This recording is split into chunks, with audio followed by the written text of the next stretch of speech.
But the fun game of the week this week is players who have surprised you this year, whether good, whether bad, whether they're surprisingly normal. Who knows? So it will go Austin, me, Hunter. All right. Well, starting off at number 3 for me is Dawson Knox, because Dawson Knox's first 2 years, he was I gotta throw stuff in the dryer. very inconsistent and you could tell he could make really nice catches, like spectacular ones, but he couldn't make like the sure-handed catches. But this year he's had 4 touchdowns in 5 games, and last year he had 3 through 16 games. So I feel like he's doing much better this year. He's emerging as a good tight end option for the Bills. Most definitely. So for my number 3, I am going with Zach Wilson. Because the way people were talking prior to the season, I thought he was going to have more of an impact on the Jets. Oh, you're saying he's stinky? Yeah. Well, I'm surprised that he has not had as much of an impact as people were making it out to be, especially on the Jets. So it's like, because the way it seemed, it was going to be, and I'm not expecting them to win every game, but the way it was like looking out to be is like, all right, this is going to be a completely different team now, because the issue was clearly Sam Darnold. Mm-hmm. So yeah, and Sam Darnold's turning out to look pretty good for the Panthers. Yeah, I'm not going to elaborate on that just yet. Wait, Jake, are you good surprised or bad surprised about Zach Wilson? I'm surprised that he hasn't made more of an impact on the Jets. Oh, okay. Whew, I thought you were going to be happy about Zach. He's balling out of control. All right, Hunter, well, it's your turn for number 3. My number 3 is a guy. He's on a bad team. He's older, a little bit of a resurgence. Julio Jones departed the Falcons. Calvin Ridley's 1 target. Kyle Pitts isn't living up to expectations. But my number 3 is Cordarrelle Patterson. Because it just seems like every game, he's just the Falcons' number 1 scorer. He's just always in the end zone at like 32 or whatever. Yeah, he's 30. Yeah, there you go. That's my number 3. Very nice, very nice. Coming in at number 2 on my list is Trayvon Diggs. Yeah, that's a good one. Last year, he was so-so. He was shitty. He was shitty. He was inconsistent. He was all right sometimes. But this year, he has 5 picks in 5 games, and like he could potentially break the pick record if he like keeps up that trajectory. And some of them have been really good. Some of them they're throwing right at him, but he's capitalizing on them, and he looks like a baller. Like he's got that Diggs blood in him. And yeah, I think he's definitely in running for Defensive Player of the Year right now. You think he wants to have sex with Dak Prescott? No, because I think Dak Prescott, there's been rumors that he smells really bad. Oh. Yeah, a lot of people say. Are you able to swing down by the practice field and maybe get a whiff? Confirm or deny? I could. I was up in the Dallas area last weekend. Just try to get a little sniff, just once. Yeah. I got like a Deb from Napoleon Dynamite side pony going on. Yeah, you kind of do. All right. So my number 2, I was surprised, and this isn't I didn't think this person was capable of this, but I was not expecting I'll just tell you. Aaron Rodgers. Aaron Rodgers. What? And here's why I was surprised.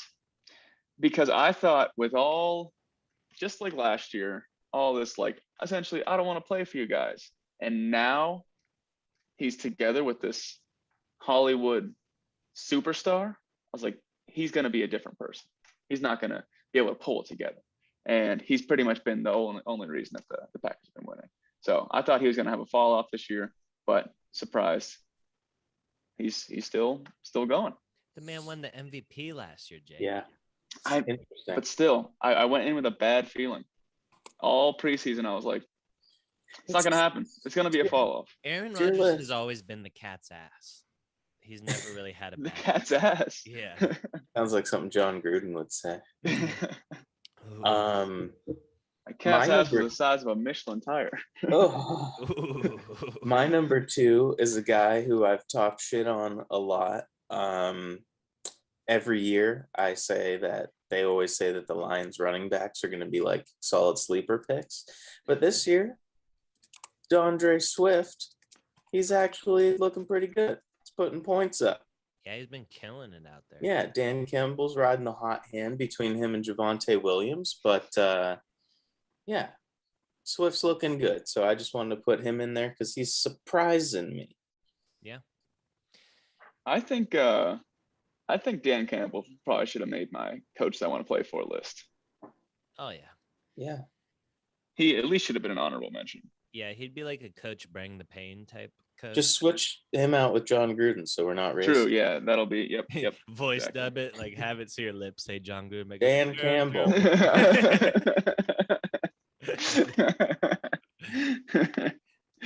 Oh fuck. Well, coming in at number 1 on my list, and Hunter already took him, but it would have been Cordero Patterson. Wow, sorry. He's playing running back. He's playing wide Cordero receiver. Patterson, wow. He's mossing people. And I wouldn't say that I'm surprised because I've seen Trench years ago put Cordero Patterson as a running back on Madden and do similar stuff with him. And I feel like his whole career, he's just not been utilized to his talent. Like he's always been like he's probably a top 5 kick returner all time, like NFL history. Like he's good with the ball in his hand. He's just not a route runner. Like he's not. You can't try to make him Julio Jones. But the Falcons, they've been utilizing him pretty darn good. And since Hunter already took him off of the list, I will also throw in an alternative of Danny Dimes. Because Danny Dimes is looking like a franchise quarterback. He runs what appears to be a 4.3 40-yard dash out there. And he's juking people. He's sprinting down the field. He's dropping dimes all over the place. I feel like I've always been kind of high on Danny Dimes, but I feel like they know he's not the problem with the Giants and that they need to, shore up that line, get that defense going. Maybe they'll be good. Wow. Yeah. Great Good insight. take. That is a good take. So definitely type like what I did after that so people aren't like confused on the list.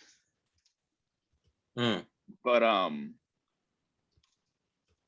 so my number 1 is someone who I thought was the issue of their team. I alluded to it earlier, but clearly they were not the issue. And that's Sam Darnold.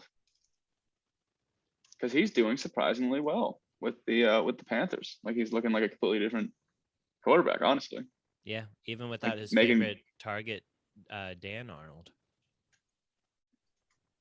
So, yeah, which I mean kind of plays into why Zach Wilson is surprisingly unimpactful, because clearly something else is going on.